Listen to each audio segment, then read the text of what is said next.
Good morning all of you. Welcome to Amrit Gyan. आज हम chemistry के मल्टीपल चॉइस क्वेश्चंस के नए टॉप 30 क्वेश्चंस को देखेंगे, जो कि आपके मेडिकल एंट्रेंस एग्जाम के लिए, बीएससी नर्सिंग एंट्रेंस एग्जाम के लिए बहुत ही इम्पोर्टेंट हैं। ठीक है, अभी तक हमने बहुत से एमसीक्यूज देखे। उम्मीद है आप सभी लोगों ने उनको रिवाइज किया होगा, याद किया होगा, आपकी तैयारी अच्छे से चल रही होगी। अब आइए हम स्टार्ट करते हैं आगे के टॉप 30 क्वेश्चंस। आज का हमारा पहला क्वेश्चन देखिए क्या है। First question of the day, what is the chemical formula of potassium chloride, यानी पोटेशियम क्लोराइड का रासायनिक सूत्र क्या है। पोटेशियम क्लोराइड, देखिए क्या होता है potassium chloride. Potassium chloride, potassium को के से लिखा जाता है, पोटेशियम को के से लिखा जाता है, और क्लोराइड यानी इसे Cl से लिखा जाएगा। ठीक है, अब यहाँ पर पोटेशियम पर एक पॉजिटिव चार्ज होता है और Cl पर एक नेगेटिव चार्ज होता है, क्योंकि पोटेशियम के अंतिम कोश में एक इलेक्ट्रॉन होता है और Cl के अंतिम कोश में 7 इलेक्ट्रॉन होते हैं, इसलिए इसको एक इलेक्ट्रॉन की आवश्यकता होती है। इसलिए पोटेशियम पर एक पॉजिटिव चार्ज और Cl पर एक नेगेटिव चार्ज आता है। जब ये दोनों मिलेंगे तो प्लस और माइनस कैंसिल हो जाएंगे और ये मिलकर क्या बना लेंगे, पोटेशियम क्लोराइड यानी KCl बना लेते हैं। ठीक है, समझ में आया बच्चों, क्या बना लेंगे, पोटेशियम क्लोराइड यानी KCl बनाएंगे। ठीक है, तो इसलिए इसका राइट आंसर हो जाएगा KCl यानी पोटेशियम क्लोराइड। ठीक है, बी क्वेश्चन है, बी इसका आंसर देखिए, बी क्या है, option number B K2SO4। K2SO4 का मतलब हो गया ये पोटेशियम सल्फेट। ठीक है, अब यहां पर 2 क्यों आया है, देखिए पोटेशियम यानी K प्लस और सल्फेट पर -2 चार्ज होता है, तो ये जो 2 चार्ज है वो 2 के साथ आ जाएगा और 1 चार्ज SO4 के साथ आ जाएगा, इसलिए ये K2SO4 बना लेगा। ठीक है, ये होता है potassium sulphate. Next C option दे रखा है NaCl, ये है सोडियम क्लोराइड जो कि टेबल सॉल्ट है। नेक्स्ट है Na2CO3, ये सोडियम कार्बोनेट का फार्मूला है, जिसे धावन सोडा के नाम से भी जानते हैं। ठीक है, इसलिए इसका राइट आंसर क्या हो जाएगा पोटेशियम क्लोराइड का, ऑप्शन नंबर ए KCl। ठीक है, first option potassium chloride, B option potassium sulphate, C sodium chloride और डी सोडियम कार्बोनेट। ठीक है, इस क्वेश्चन में आपको 4 क्वेश्चन तैयार हो गए, यानी 4 केमिकल फार्मूला याद हो जाएंगे। ठीक है, next question number second, which of the following is a property of water, यानी जल की विशेषता क्या है, निम्न में से कौन सी जल की विशेषता है। नॉन पोलर, ये कैसे हैं, अध्रुवीय यानी गैर ध्रुवीय हैं। यूनिवर्सल सॉल्वेंट यानी सार्वभौमिक घोलक है, यानी इसमें सभी चीज घुल जाती है। ठीक है, डज नॉट सपोर्ट लाइफ, यानी जीवन का समर्थन नहीं करता है, यानी ये जीवन के लिए उपयोगी नहीं है। हाई क्या है, has high density only A gaseous state, यानी केवल गैसीय अवस्था में उच्च घनत्व होता है, केवल गैसीय अवस्था में। ठीक है, यहां पर क्या लगा है, केवल, तो केवल गैसीय अवस्था में नहीं होता। ठीक है, अब इसके प्रॉपर्टी पूछा है, वाटर की प्रॉपर्टी कौन सी है, तो जल की प्रॉपर्टी नॉन पोलर नहीं, ये पोलर होते हैं, ध्रुवीय होते हैं। ठीक है, कैसे होते हैं, ध्रुवीय, क्योंकि इस पर जो H2 इसका फार्मूला क्या होता है, H2 होता है। ठीक है, ये कैसे है, पोलर है, ध्रुव क्या बनाते हैं, ध्रुवीय बनाते हैं। ठीक है, आयनों का साझा करते हैं, जिसलिए ये कैसे हो जाते हैं, ध्रुवीय होते हैं, यानी पोलर होते हैं। यूनिवर्सल सॉल्वेंट, हाँ ये सार्वभौमिक घोलक है, इसमें क्या होता है, कोई पदार्थ घुल सकता है। ठीक है, जो सॉल्युबल मेटेरियल होगा, सब्सटेंस होगा, वो इसमें घुल जाएगा। ठीक, तो नॉन पोलर नहीं होगा, इस क्या होगा, universal solvent. Does not support life, जीवन के लिए समर्थित नहीं है, बिना जल के बिना जीवन संभव नहीं है, तो ये भी हमारा आंसर गलत हो जाएगा। हैज हाई डेंसिटी ओनली है गैसीय स्टेट, केवल गैसीय अवस्था में उच्च घनत्व होता है, नहीं, सॉलिड लिक्विड गैस तीनों अवस्था में होता है। ठीक है, तो ये भी ऑप्शन गलत हो जाएगा, तो इसलिए इसका राइट आंसर सार्वभौमिक घोलक यानी यूनिवर्सल सॉल्वेंट हो जाएगा। Question number 3, which of the following is a conductor of electricity? निम्न में से कौन सा विद्युत का चालक है? ठीक है, निम्न में से कौन विद्युत का चालक है? देखिए, विद्युत का चालक मतलब जिसमें इलेक्ट्रिसिटी का प्रवाह आसानी से हो जाए, यानी इलेक्ट्रिसिटी करंट फ्लो आसानी से हो सके, उससे वही कहलाते हैं विद्युत के चालक। ठीक है, प्लास्टिक, प्लास्टिक में विद्युत का चालक मतलब विद्युत का चालन यानी संवहन नहीं होगा, यानी इसमें इलेक्ट्रिसिटी फ्लो नहीं करेगी, इसलिए ये कंडक्टर ऑफ इलेक्ट्रिसिटी नहीं होगा। वुड मीन्स लकड़ी, लकड़ी में भी इलेक्ट्रिसिटी का प्रवाह यानी उसमें फ्लो नहीं होगा। कॉपर, कॉपर के तार बनाए जाते हैं, यानी उसमें इलेक्ट्रिसिटी आसानी से क्या होती है, फ्लो होती है, इसलिए ये इलेक्ट्रिसिटी का गुड कंडक्टर होगा। रबर, रबर भी इलेक्ट्रिसिटी का कंडक्टर नहीं होगा। ठीक है, यानी क्या क्या नहीं होगा, प्लास्टिक, लकड़ी और रबर, ये तीनों ही इसमें विद्युत का चालन नहीं होगा, इसमें इलेक्ट्रिसिटी फ्लो नहीं होगी, इसलिए ऑप्शन नंबर सी कॉपर, ये इलेक्ट्रिसिटी का कंडक्टर होगा, यानी विद्युत का चालक होगा, क्योंकि इसमें धारा आसानी से प्रवाहित हो जाती है। जो घरों में वायरिंग की जाती है उसमें कॉपर के तारों से ही की जाती है। ठीक है, कॉपर के तार इलेक्ट्रिसिटी के लिए जो घरेलू वायरिंग होती है, हाउसिंग वायरिंग, हाउस वायरिंग, तो उसके लिए बहुत ही अच्छे माने जाते हैं। ठीक है, next question, question number 4, which of the following substance is used as a preservative? निम्न में से कौन सा पदार्थ संरक्षक के रूप में उपयोग किया जाता है? संरक्षक, ठीक है, इसके रूप में संरक्षक, संरक्षक मतलब किसी चीज को सड़ने गलने से बचाना, ठीक है, नष्ट होने से बचाना। ठीक, तो देखिए, सोडियम क्लोराइड यानी NaCl, ठीक है, सोडियम बेंजोएट चीनी और पोटेशियम हाइड्रोक्साइड। ठीक है, तो इसमें किसका उपयोग संरक्षक के रूप में किया जाता है? तो संरक्षक के रूप में सोडियम बेंजोएट का उपयोग किया जाता है। किसका उपयोग किया जाता है? सोडियम बेंजोएट का उपयोग किया जाता है। तो बाकी हमारे ऑप्शन तीनों गलत हो जाएंगे। सोडियम क्लोराइड इसका भी उपयोग नहीं करते, चीनी और पोटेशियम हाइड्रोक्साइड, ये तीनों ऑप्शन हमारे गलत होंगे, और संरक्षक के रूप में सोडियम बेंजोएट का प्रयोग किया जाता है। तो इसलिए राइट आंसर इसका option number B. Question number 5, which of the following is used to detect the presence of starch in a substance? यानी निम्न में कौन सा पदार्थ में स्टार्च की उपस्थिति का पता लगाने के लिए उपयोग किया जाता है? देखिए, स्टार्च की उपस्थिति, किसकी उपस्थिति? स्टार्च की उपस्थिति का पता लगाने के लिए किस पदार्थ का उपयोग करते हैं? ठीक है, देखिए, पहला ऑप्शन है आयोडीन सोल्यूशन, दूसरा Benedict solution, litmus solution and silver nitrate. देखिए,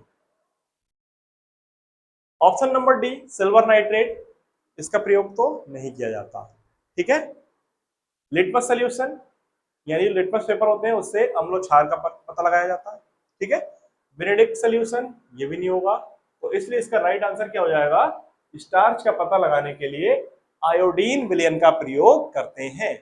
जो आयोडीन विलयन होता है उससे हम किसी पदार्थ में स्टार्च की मात्रा का पता लगाने के लिए उपयोग किया जाता है। ठीक है, इसलिए इसका राइट आंसर ऑप्शन नंबर ए हो जाएगा। Question number 6, which of the following elements is a non metal? यानी निम्न में से कौन सा नॉन मेटल यानी गैर धातु है? ठीक है, धातु कौन सी नहीं है? देखिए, ठीक है, गैर धातु का मतलब जो धातु नहीं है।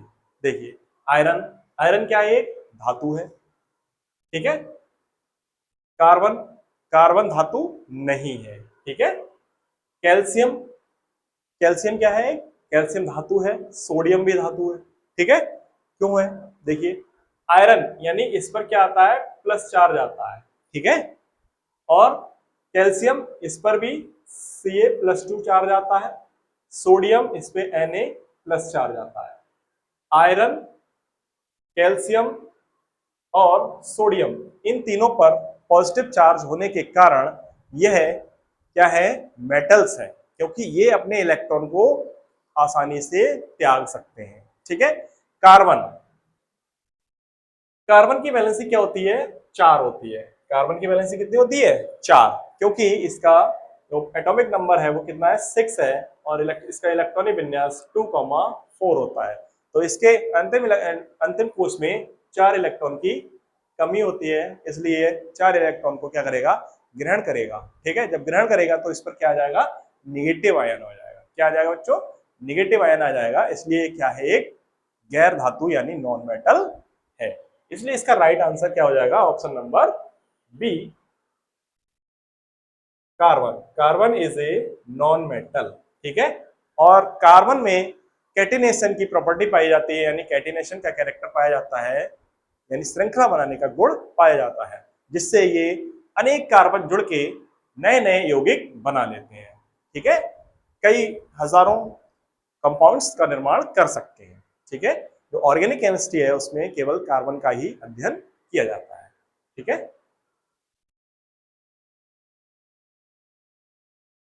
Question number 7, what is the chemical formula of methane? Methane का केमिकल फॉर्मूला क्या है, यानी मेथेन का रासायनिक सूत्र क्या है? देखिए, मेथेन, मेथेन यानी एल्केन ग्रुप का है। मेथेन क्या है? ये एल्केन ग्रुप का मेंबर है। ठीक है, और एल्केन का जो जनरल फार्मूला होता है वो CnH2n+2 होता है। ठीक है, और मेथेन क्या है? मेथ कार्बन फर्स्ट होता है। क्या होता है? Carbon first. तो कार्बन फर्स्ट यानी N=1 रखकर देखें अगर इसमें जनरल फार्मूला में, तो C1H2 × 1+2, तो ये हो जाएगा CH, 2 × 2 + 2 4, CH4।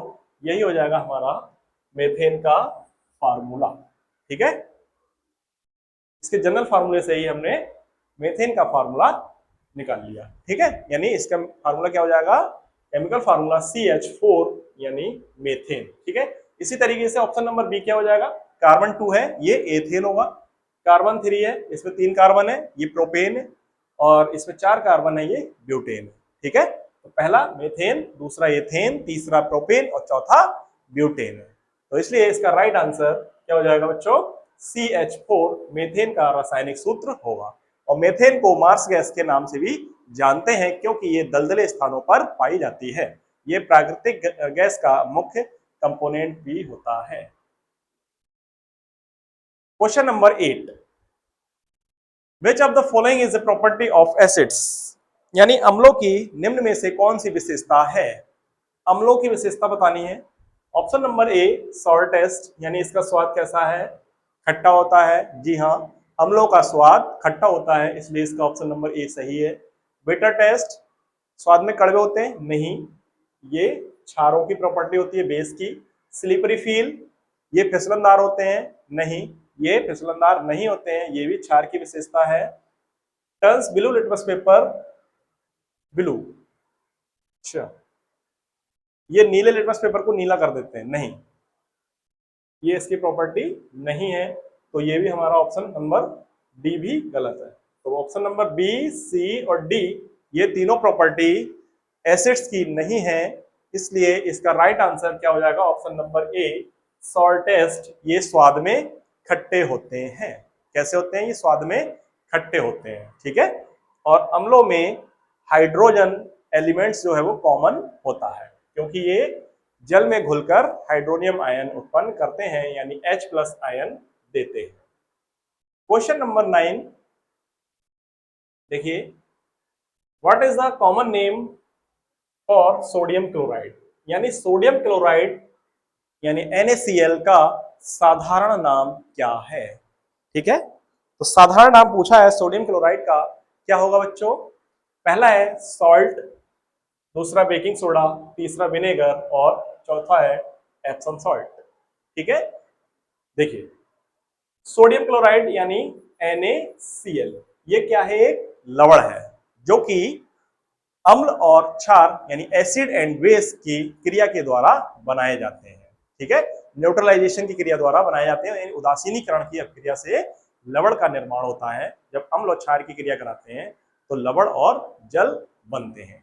ठीक है, तो यहाँ पर NaCl क्या है? एक लवण है, जिसका नाम, साधारण नाम क्या होता है? नमक। क्या होता है बच्चों? नमक, यानी सॉल्ट या टेबल सॉल्ट, ठीक है, इसका नाम हो जाएगा। बेकिंग सोडा नहीं होगा, क्योंकि बेकिंग सोडा जो होता है वो NaHCO3 होता है, सोडियम बाई कार्बोनेट। विनेगर यानी सिरका, ये एसिटिक एसिड होता है, ठीक है, और एप्सम सॉल्ट ये भी नहीं होगा, ठीक है। तो इसलिए इसका राइट आंसर क्या हो जाएगा बच्चों, नमक सोडियम क्लोराइड का सामान्य नाम है। क्वेश्चन नंबर 10 की बात करें, विच of the following is an example of A compound, निम्न में से कौन सा यौगिक का उदाहरण है। यौगिक का उदाहरण पूछा है, क्या है, कंपाउंड कौन सा है, तो देख लीजिए। पहला ऑप्शन है ऑक्सीजन, दूसरा नाइट्रोजन, तीसरा ऑप्शन वाटर एंड चौथा हाइड्रोजन, ठीक है। कंपाउंड क्या होते हैं, जिनमें दो या दो से अधिक एलिमेंट जुड़े होते हैं उसे कंपाउंड्स कहते हैं, यानी यौगिक कहते हैं। यौगिक मतलब योग होना यानी जुड़ना, ठीक है। तो इसलिए यौगिक दो या दो से अधिक एलिमेंट से मिलकर बना होता है। तो यहाँ पर देख लीजिए कौन सा है, ऑक्सीजन, ऑक्सीजन में O यानी ऑक्सीजन होता है, O, ठीक है। नाइट्रोजन ये गैस है, N, वाटर, वाटर में H2O इसका साधारण इसका फॉर्मूला होता है, और हाइड्रोजन H यानी हाइड्रोजन होता है, ठीक है। तो इसका मतलब यहाँ पर ऑक्सीजन, नाइट्रोजन और हाइड्रोजन ये तीनों क्या है, ये गैस है, क्या है, ये गैस है, क्योंकि इसमें सिंगल एलिमेंट है, ठीक है। और यहाँ पर वाटर, वाटर में हाइड्रोजन और ऑक्सीजन मिलकर बना है। वाटर को किससे मिलकर बनाया जाता है, हाइड्रोजन और ऑक्सीजन को मिलकर बनाया जाता है, तब जाके वाटर बनता है। इसलिए ये क्या हो जाएगा, ये कंपाउंड यानी यौगिक होगा। इसलिए इसका राइट आंसर बच्चों हो जाएगा जल, ठीक है, जल एक यौगिक है। Next question, question number 11, which of the following is the chemical formula of ammonia, यानी अमोनिया का केमिकल फार्मूला क्या है, यानी अमोनिया का रासायनिक सूत्र क्या होता है। देखिए अमोनिया, अमोनिया नाइट्रोजन और हाइड्रोजन से मिलकर बनती है। अमोनिया जो है वो नाइट्रोजन और हाइड्रोजन से मिलकर बनती है, और नाइट्रोजन की वैलेंसी 3 होती है, क्योंकि इसमें 3 इलेक्ट्रॉन की कमी पाई जाती है, इसलिए हाइड्रोजन से योग क्या कर लेगा, सह संयोजक बॉन्ड बना लेगा, और 3 हाइड्रोजन इससे जुड़ जाएंगे, और ये मिलकर आपस में क्या बना लेंगे, NH3 बना लेंगे, ठीक है। NH3 में देखिए क्या होता है, ये N, N से 3 हाइड्रोजन इस तरीके से जुड़े होते हैं, जो कि सभी सिंगल बॉन्ड द्वारा जुड़ते हैं। इससे जुड़ते हैं, सिंगल बॉन्ड द्वारा जुड़ते हैं इस तरीके से, क्योंकि नाइट्रोजन के अंतिम कोष में 5 इलेक्ट्रॉन होते हैं। ये देखिए 2 और 3 5 और 3 हाइड्रोजन से जुड़ गए, तो इसके अंतिम कोष में इलेक्ट्रॉन कितने हो गए, टोटल 8 हो गए। इसलिए क्या बना लेंगे, एक सहसंयोजक यौगिक बना लेंगे, ठीक है। तो इसलिए इसका राइट आंसर अमोनिया का हो जाएगा NH3, ठीक है। क्या हो जाएगा बच्चों, NH3। NH4 ये अमोनियम है, HNO3 ये नाइट्रिक एसिड है, और NO2 क्या है, ये नाइट्रोजन डाई ऑक्साइड है, ठीक है। क्या है ये, नाइट्रोजन डाई ऑक्साइड। तो ऑप्शन नंबर ए इसका राइट आंसर हो जाएगा ammonia NH3। Next question, which of the following is used to treat water for drinking, निम्न में कौन सा पदार्थ पीने योग्य पानी को शुद्ध करने के लिए उपयोग किया जाता है, यानी पानी को शुद्ध करने के लिए किसका उपयोग करते हैं बच्चों,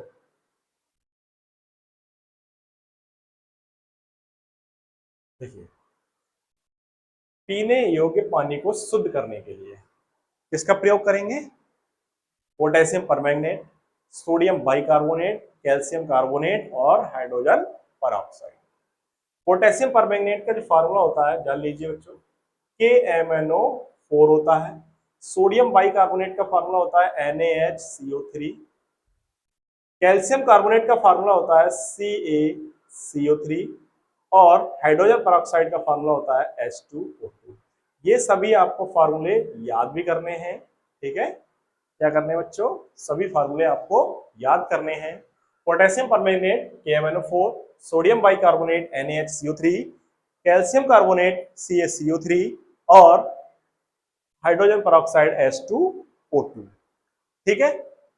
ठीक, अब देखिए इसमें शुद्ध करने के लिए किसका उपयोग करेंगे, हाइड्रोजन परऑक्साइड, इसका प्रयोग नहीं किया जाता। कैल्शियम कार्बोनेट एक चूना होता है, और सोडियम बाइकार्बोनेट ये क्या है, क्या है बच्चों, खाने का सोडा, बेकिंग सोडा होता है। तो ये बचा हमारा पोटेशियम परमंगनेट यानी KMnO4, और KMnO4 को हम लाल दवा के नाम से भी जानते हैं। ठीक है, किसके नाम से जानते हैं, लाल दवा। ठीक है, पोटेशियम परमंगनेट को लाल दवा के नाम से भी जाना जाता है। ठीक है बच्चों, तो समझ में आया। ठीक, तो लाल दवा जो पानी होता है, पानी को शुद्ध, जो टैंक होते हैं बड़े बड़े, उसमें लाल दवा का प्रयोग करते हैं, यानी पोटेशियम परमंगनेट का प्रयोग किया जाता है, जिससे पानी को शुद्ध किया जाता है और ये पीने लायक हो जाता है। Question number 13, Which of the following is the most abundant gas in the Earth's atmosphere? पृथ्वी के वायुमंडल में निम्न में कौन सी गैस सबसे अधिक मात्रा में पाई जाती है? मोस्ट अबंडेंट गैस, देखिए सबसे अधिक मात्रा में पाई जाने वाली gas, oxygen, nitrogen, carbon dioxide और आर्गन। ठीक है, देखिए ऑक्सीजन की मात्रा जो होती है वो 21% होती है, नाइट्रोजन 78% होती है, और कार्बन और आर्गन ये दोनों जो है वो केवल 1% में पाई जाती है। बाकी जो गैसेस बचती हैं नाइट्रोजन और ऑक्सीजन के अतिरिक्त, वो सभी 1% के अंदर आती हैं। इसलिए इसमें सबसे अधिक मात्रा में पाई जाने वाली जो गैस होगी वह नाइट्रोजन गैस होती है, जिसकी मात्रा 78% पाई जाती है। इसलिए इसका राइट आंसर नाइट्रोजन हो जाएगा। ठीक है बच्चों,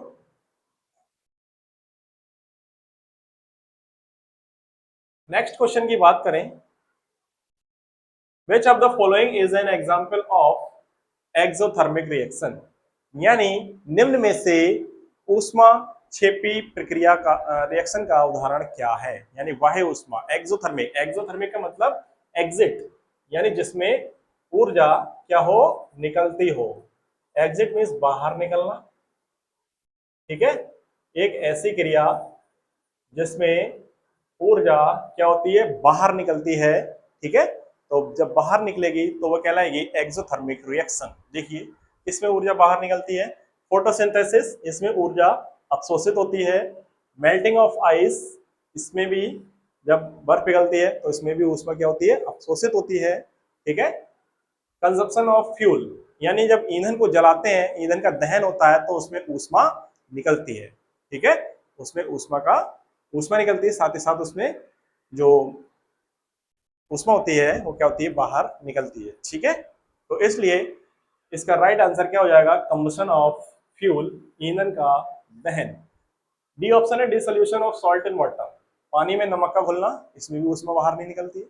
ठीक है, तो ये भी इसका आंसर नहीं होगा। तो इसलिए इसका राइट आंसर क्या हो जाएगा बच्चों, ईंधन का दहन।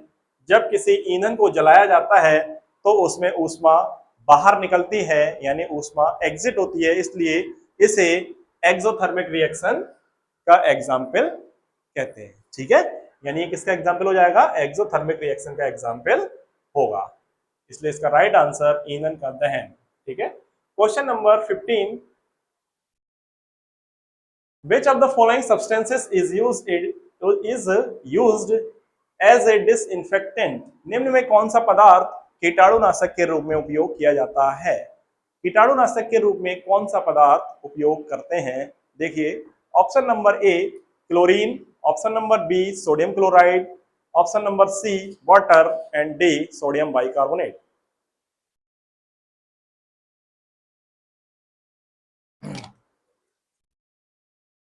देखिए कीटाणुनाशक यानी डिसइंफेक्टेंट के रूप में किसे प्रयोग करते हैं, chlorine, sodium chloride, water and sodium bicarbonate.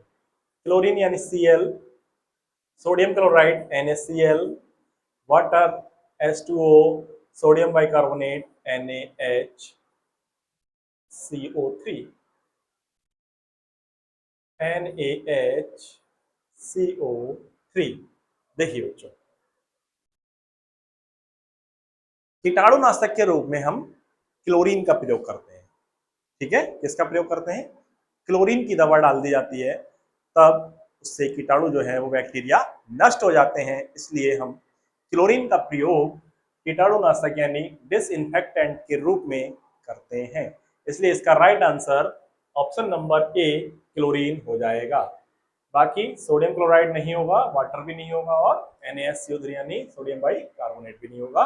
Option number A chlorine. Question number 16, what is the atomic number of hydrogen, यानी हाइड्रोजन का परमाणु क्रमांक कितना है।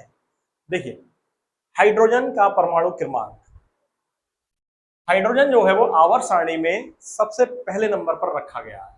ठीक है, ये सबसे हल्की गैस है। ठीक है, सबसे हल्का एलिमेंट होता है हाइड्रोजन, जो कि आवर्त सारणी के फर्स्ट ए ग्रुप में रखा गया है और ये फर्स्ट आवर्त में भी रखा गया है। ठीक है, यानी यह हाइड्रोजन जो है वो आवर्त सारणी का पहला तत्व है, तो इसलिए इसका परमाणु क्रमांक भी कितना हो जाएगा, 1 होगा। क्या होगा, 1। ठीक है, 1 नंबर पर हाइड्रोजन, 2 पर हीलियम, ठीक है, 3 पर लिथियम और 4 पर बोरॉन। ठीक है, क्या होता है, सॉरी बेरिलियम। फोर्थ में क्या होता है, बेरिलियम। हाइड्रोजन, हीलियम, लिथियम और बेरिलियम। ठीक, तो पहले नंबर पर क्या होगा बच्चों, हाइड्रोजन। ठीक, दूसरे नंबर पर हीलियम, तीसरे नंबर पर लिथियम और चौथे नंबर पर बच्चों क्या होगा, बेरिलियम। ठीक है, तो इसलिए इसका राइट आंसर बच्चों हो जाएगा आंसर नंबर ए, हाइड्रोजन का परमाणु क्रमांक 1 होता है। मैंने आपके लिए बताया था आपको 1 से लेकर 30 तक परमाणु क्रमांक और उनके जो एलिमेंट्स हैं उन्हें याद करना है, जिससे आप इस तरीके के क्वेश्चन जो भी आते हैं उसे आसानी से सॉल्व कर सकें। ठीक है, तो आप याद कर लिए होंगे, उम्मीद है आपने याद किया होगा। ठीक, question number 17, which of the following elements is found in the earth's core, यानी पृथ्वी के कोर में निम्न में से कौन सा तत्व पाया जाता है। जो पृथ्वी की कोर है, ऊपरी सतह है, उसमें कौन सा तत्व पाया जाता है। देखिए कार्बन, आयरन, ऑक्सीजन और नाइट्रोजन। ठीक है, तो पृथ्वी की जो कोर होती है, अर्थ क्रस्ट, अर्थ कोर, उसमें क्या पाया जाता है, आयरन पाया जाता है। क्या पाया जाता है बच्चों, आयरन पाया जाता है, तो इसको याद रखना है। ठीक है, तो पृथ्वी के कोर में आयरन पाया जाता है। Question number 18, which of the following is the most commonly used metal for making electrical wires, निम्न में कौन सी धातु सामान्यतः विद्युत तार बनाने के लिए उपयोग किया जाता है।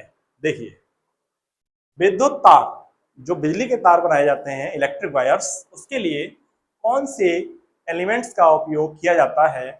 Option number A copper, B aluminium, C iron and D lead यानी सीसा। देखिए ऑप्शन नंबर डी क्या है, लेड यानी सीसा। सीसा के तार नहीं बनाए जाते हैं। आयरन लोहे के तार, लोहे के तार जो लोहा है वो विद्युत का अच्छा चालक नहीं होगा, उसमें अच्छे से धारा प्रवाहित नहीं हो पाती है, यानी वो जल्द ही तार जो है वो खराब हो जाते हैं लोहे के तार, तो इसलिए इसका भी उपयोग नहीं करते हैं। एल्यूमिनियम, एल्यूमिनियम का उपयोग किया जाता है, लेकिन ये जो बाहर ट्रांसफार्मर से आने वाली बिजली होती है, जो खंभों पर लगे होते हैं तार, वहां पर एल्यूमिनियम के तार पड़ते हैं। तो जो घरों में वायरिंग होती है, मेनली मोस्ट, यहाँ पर पूछा मोस्ट कॉमनली, ज्यादातर किस प्रकार के धातु के तार बने होते हैं, तो ज्यादातर किसके बने होते हैं, कॉपर के बने होते हैं। ठीक है, जो घरों में वायरिंग की जाती है उसमें कॉपर के तार यूज होते हैं। ठीक है, तो इसलिए जनरली यानी most commonly use metal for making electric wires is copper. ठीक है, कॉपर ध्यान रखेंगे बच्चों, कॉपर का प्रयोग किया जाता है। What is the process by which plants make their on food using sunlight, पौधे सूरज की रोशनी का उपयोग करके अपना भोजन बनाने की प्रक्रिया को क्या कहते हैं। ठीक है, यानी जो हरे पेड़ पौधे होते हैं, ग्रीन प्लांट्स, वो अपना भोजन स्वयं बना लेते हैं, क्योंकि उन्हें प्रोड्यूसर यानी उत्पाद के नाम से भी जाना जाता है। ये स्वपोषी होते हैं। ठीक है, क्यों होते हैं, क्यों अपना भोजन बना लेते हैं, क्योंकि इनके पास जो होती है वो हरी पत्तियां होती हैं, और हरी पत्तियों में क्लोरोफिल नामक एक पदार्थ पाया जाता है। ठीक है, जिसे पर्णहरिम भी कहते हैं, और उसकी सहायता से सूर्य की रोशनी ग्रहण करते हैं, ठीक है, सूर्य की रोशनी ग्रहण करते हैं और वायुमंडल से कार्बन डाइऑक्साइड लेते हैं और पौधों की जड़ें जमीन से यानी अर्थ से वाटर को एब्जॉर्ब करती हैं, जिससे ये चारों मिलाकर अपने भोजन का निर्माण करते हैं। इस प्रोसेस को फोटोसिंथेसिस के नाम से जानते हैं, जिसे प्रकाश संश्लेषण भी कहते हैं। ठीक है, तो प्रकाश संश्लेषण के लिए 4 आवश्यक तत्व होते हैं। ठीक है, 4 एलिमेंट्स। पहला क्लोरोफिल, जो कि पौधों की पत्तियों में पाया जाता है। ठीक है, दूसरा CO2 गैस, जो कि वायुमंडल से प्राप्त होती है। तीसरा सनलाइट, जो सूर्य की रोशनी होती है।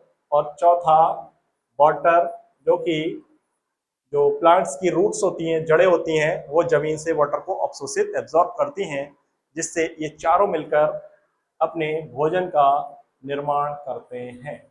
और इस क्रिया को हम क्या कहते हैं? फोटोसिंथेसिस के नाम से जानते हैं। ठीक है, तो फोटोसिंथेसिस क्या होता है? ये भोजन बनाने की एक प्रक्रिया है। ठीक है, इसलिए इसका राइट आंसर प्रकाश संश्लेषण, ऑप्शन नंबर बी हो जाएगा। ठीक है, समझ में आया बच्चों? ठीक है, question number 20, which of the following is the most abundant element in the human body? मानव शरीर में निम्न में कौन सा तत्व सबसे प्रचुर मात्रा में पाया जाता है? देखिए, मानव शरीर में सबसे अधिक मात्रा में कौन सा तत्व पाया जाता है? पहला है ऑक्सीजन, दूसरा कार्बन, तीसरा नाइट्रोजन और चौथा हाइड्रोजन। देखिए, option number A oxygen, B carbon, C nitrogen and D hydrogen. ठीक है, देखिए हाइड्रोजन, इसका उपयोग ये नहीं पाया जाता। ठीक है, नाइट्रोजन भी नहीं होता, कार्बन भी नहीं होता, ऑक्सीजन। तो ह्यूमन जो शरीर के अंदर ह्यूमन बॉडी में सबसे अधिक मात्रा में पाए जाने वाला तत्व जो है वो ऑक्सीजन होता है। ठीक है, क्योंकि जो हीमोग्लोबिन होता है HB, ये ऑक्सीजन का परिवहन करता है। किसका परिवहन करता है? ऑक्सीजन का ट्रांसफॉर्मेशन करता है, एक स्थान से दूसरे स्थान तक पहुंचाने का कार्य हीमोग्लोबिन का होता है।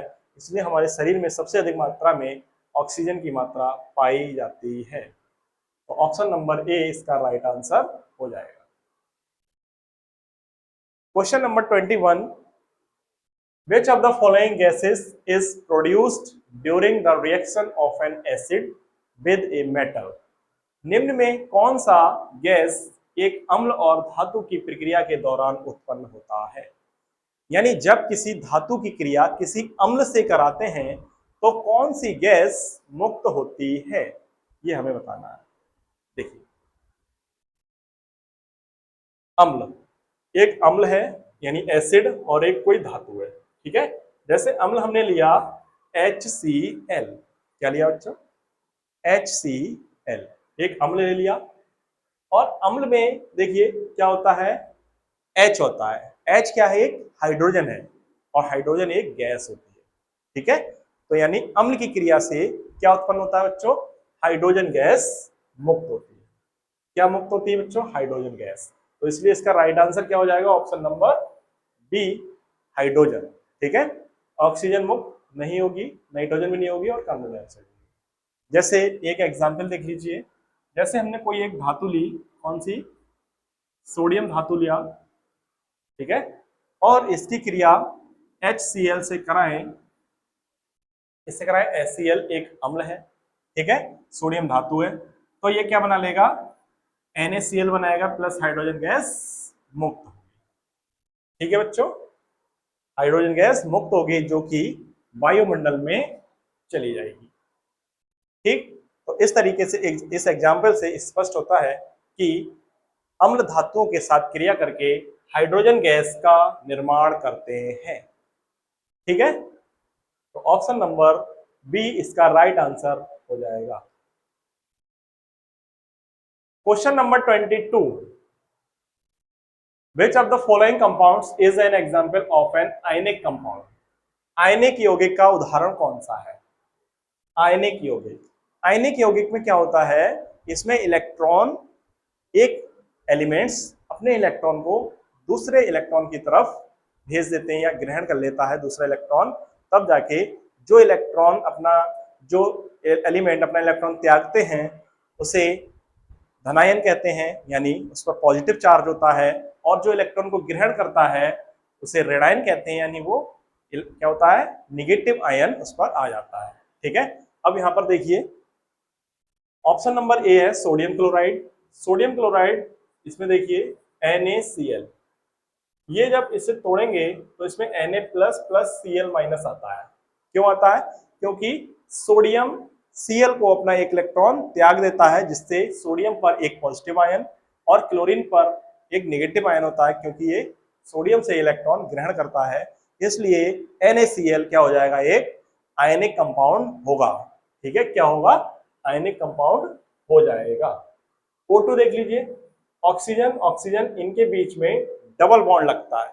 ठीक है, ये आपस में दो इलेक्ट्रॉनों की पार्टनरशिप कर लेते हैं, जिससे दोनों ऑक्सीजन के अंतिम कोष में 8 इलेक्ट्रॉन हो जाते हैं और ये सहसंयोजक बॉन्ड बना लेते हैं। सहसंयोजक बॉन्ड में सिंगल बॉन्ड, डबल बॉन्ड और ट्रिपल बॉन्ड आते हैं, तो ऑक्सीजन ऑक्सीजन के बीच डबल बॉन्ड आ जाता है, तो ये कोवेलेंट बॉन्ड का एग्जाम्पल हो गया। H2O वाटर, वाटर में भी देख लीजिए HOH। ठीक है, इस तरीके से हाइड्रोजन और ऑक्सीजन के बीच सिंगल बॉन्ड बनता है, जो कि कोवेलेंट बॉन्ड का एग्जाम्पल है।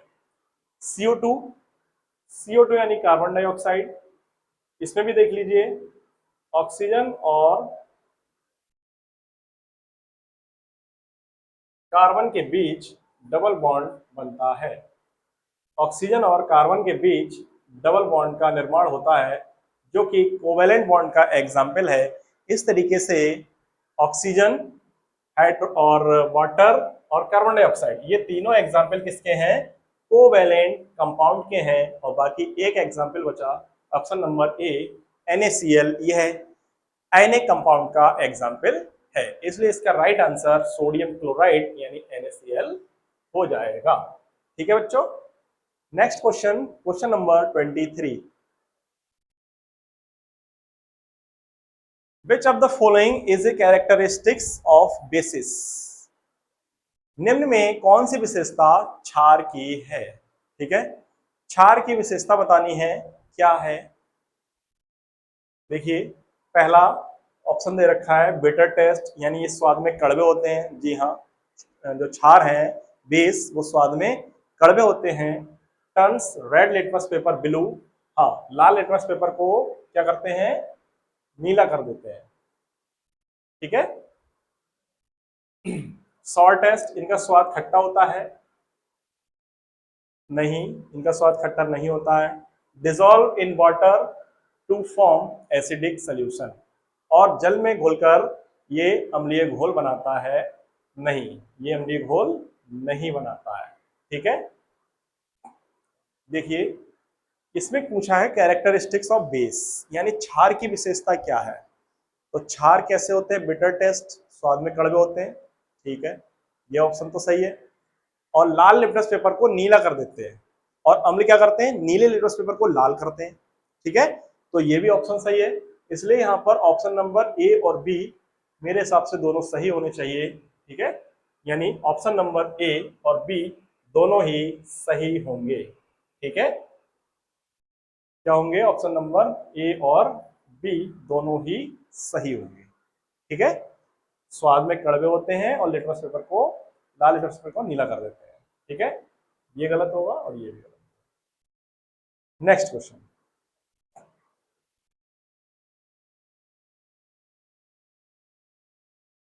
क्वेश्चन नंबर 24, देखिए which of the following is the most abundant metal in the earth crust, यानी पृथ्वी की क्रस्ट में निम्न में से कौन सी धातु सबसे अधिक मात्रा में पाई जाती है।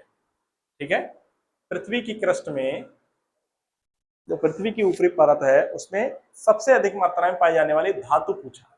क्या पूछा है, धातु। तो धातु देखिए कौन सी होगी, एल्यूमिनियम, आयरन और कॉपर, कैल्शियम। ठीक है, एल्यूमिनियम, आयरन, कॉपर और कैल्शियम सबसे अधिक मात्रा में पूछा गया है, तो इसमें इसका राइट आंसर जो हो जाएगा वह क्या होगा, एल्यूमिनियम हो जाएगा। पृथ्वी की क्रस्ट में सबसे अधिक मात्रा में एल्यूमिनियम नामक धातु सबसे अधिक मात्रा में पाई जाती है। ठीक है, तो option number A. Next question, question number 25, which of the following substances is a good conductor of heat and electricity?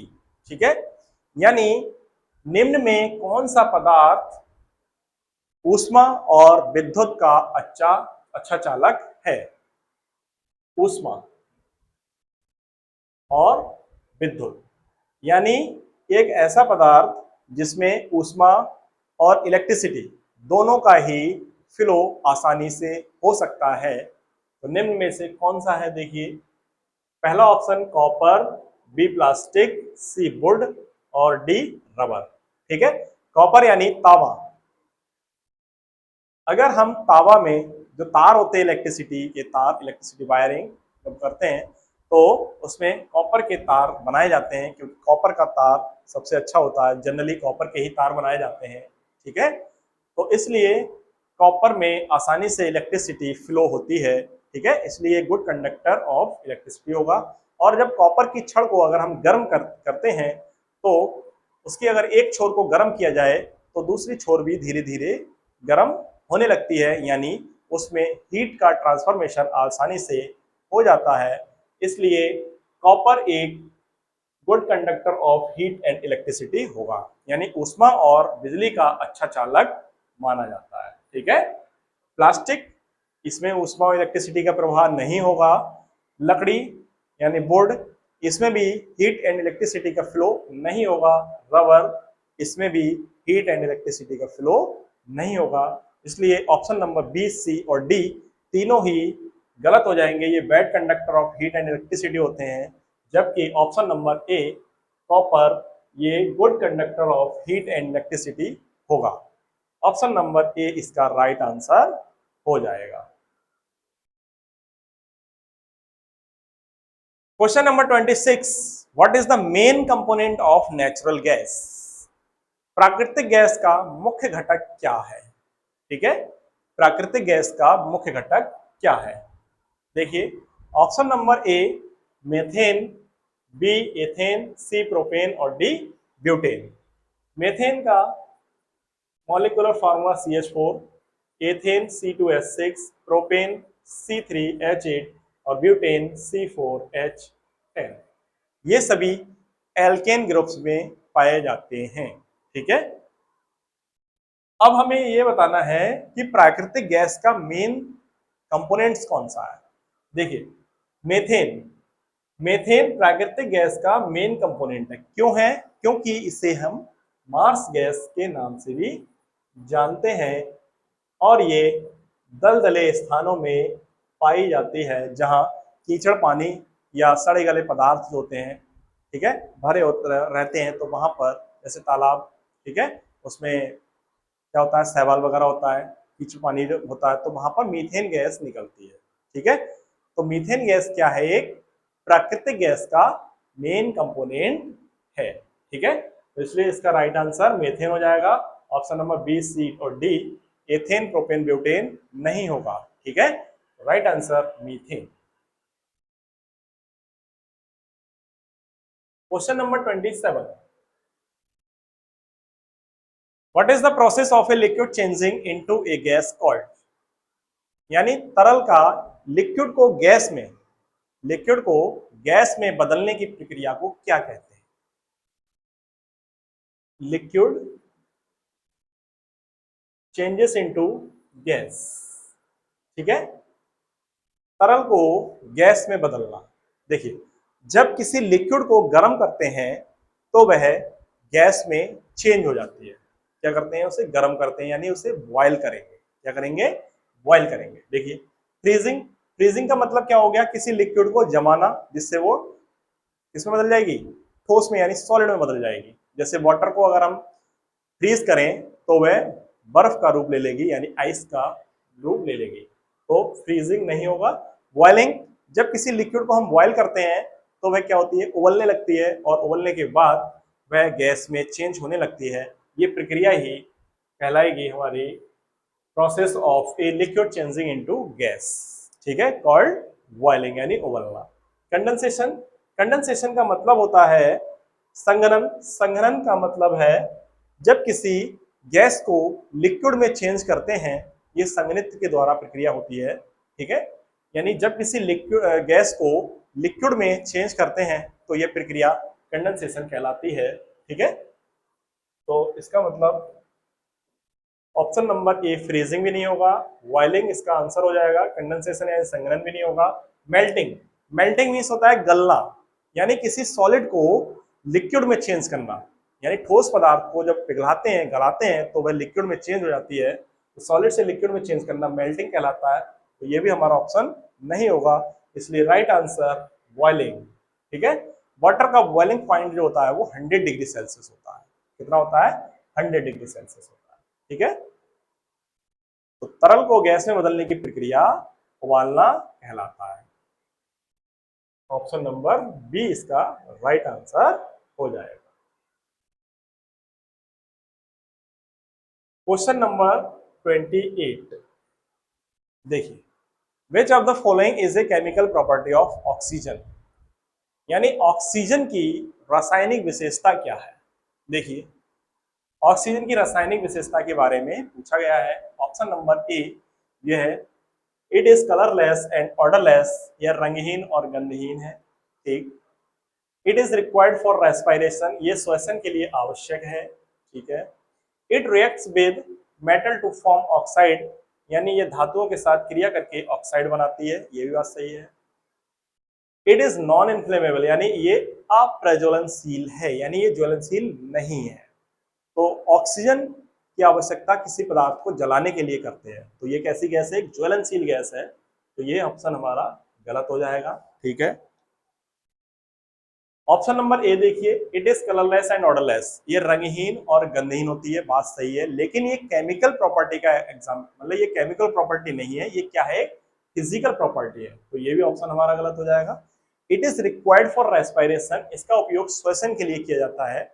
ये ऑक्सीजन का उपयोग है, यानी ये फिजिकल प्रॉपर्टी है, इसकी भौतिक गुण है कि श्वसन के लिए हम ऑक्सीजन गैस का उपयोग करते हैं, ये इसका रासायनिक प्रॉपर्टी नहीं है, केमिकल प्रॉपर्टी नहीं है, इसलिए ये भी हमारा ऑप्शन गलत हो जाएगा। इसलिए हमारे ऑप्शन ए, बी और डी तीनों गलत हो जाएंगे और ऑप्शन नंबर सी इसका राइट आंसर होगा। ठीक है, ये धातुओं के साथ क्रिया करके ऑक्साइड बनाती है। ठीक है, और जब किसी धातु की क्रिया ऑक्सीजन से कराते हैं तो इस क्रिया को हम ऑक्सीकरण अपक्रिया भी कहते हैं, ऑक्सीडेशन रिएक्शन भी कहते हैं। ठीक है, ऑक्सीजन के साथ क्रिया करके ऑक्साइड का बनाना ऑक्सीकरण कहलाता है। ठीक है, next question number 29, what is the pH value of neutral water. Neutral means उदासीन जल। ठीक है, उदासीन जल का पीएच मान कितना होता है? उदासीन जल यानी जो उदासीन होता है, न्यूट्रल वाटर होता है, पीएच मान उसका 7 होता है, क्योंकि 7 जो है पीएच स्केल में ये 0 से लेके 14 तक अंक होते हैं और बीच में 7 होता है जो कि बहुत ही उदासीन होता है। ये ना तो अधिक अम्लीय होगा, ना ही अम्लीय होगा, ना ही एसिड होगा और ना ही क्षारीय होगा। ठीक है, तो इसलिए इसका जो पीएच मान कितना हो जाएगा बच्चों? 7 हो जाएगा। ऑप्शन नंबर बी इसका राइट आंसर होगा। 0 पर क्या होता है? ये सबसे अधिक एसिडिक होता है और 14 पर सबसे अधिक क्षारीय होता है और 5 पर अम्लीय होता है। ठीक है, तो ऑप्शन नंबर 7 यानी ऑप्शन नंबर बी 7, ठीक है, इसका राइट आंसर हो जाएगा। Question number 30, this is the last question of the day. Which of the following is used in the manufacture of glass? निम्न में किसका प्रयोग कांच बनाने के लिए किया जाता है? देखिए, कांच बनाने के लिए किसका उपयोग करते हैं? देखिए, सोडियम क्लोराइड, सोडियम क्लोराइड यानी NaCl, लाइमस्टोन यानी चूना पत्थर, सल्फ्यूरिक एसिड यानी H2SO4, सोडियम बाइकार्बोनेट यानी NaHCO3। ठीक है, देखिए, सोडियम क्लोराइड ये क्या है? एक लवण है, इससे हम गिलास का उपयोग, गिलास को नहीं बना सकते। ठीक है। सोडियम बाइकार्बोनेट, इससे भी हम गिलास नहीं बना सकते। सल्फ्यूरिक एसिड, ये एक एसिड है, इससे भी गिलास नहीं बना सकते। ऑप्शन नंबर हमारा बी बचा, लाइमस्टोन। लाइमस्टोन से हम क्या करते हैं, गिलास का निर्माण करते हैं, यानी कांच बनाने के लिए हम लाइमस्टोन का उपयोग करते हैं, ठीक है, जिसे चूना पत्थर के नाम से भी जाना जाता है, ठीक है। इसलिए इसका right answer option number B, चूना पत्थर, ठीक है। तो समझ में आया बच्चों। ये रहे आज के टॉप 30 क्वेश्चन जो कि आपके बीएससी एंट्रेंस एग्जाम के लिए बहुत ही इंपॉर्टेंट थे, ठीक है। उम्मीद है आपको ये प्रश्न अच्छे से समझ में आए होंगे और आप इनको लगातार रिवीजन करते रहिए, याद करते रहिए, जिससे आप अपने एग्जाम्स को अच्छी तरीके से क्लियर कर पाएं। और आज के लिए इतना ही। कल हम नेक्स्ट वीडियो में मिलेंगे और अगले टॉप 30 क्वेश्चंस को देखेंगे जो कि आपके लिए बहुत ही इंपॉर्टेंट होंगे। आज के लिए इतना ही। नमस्कार।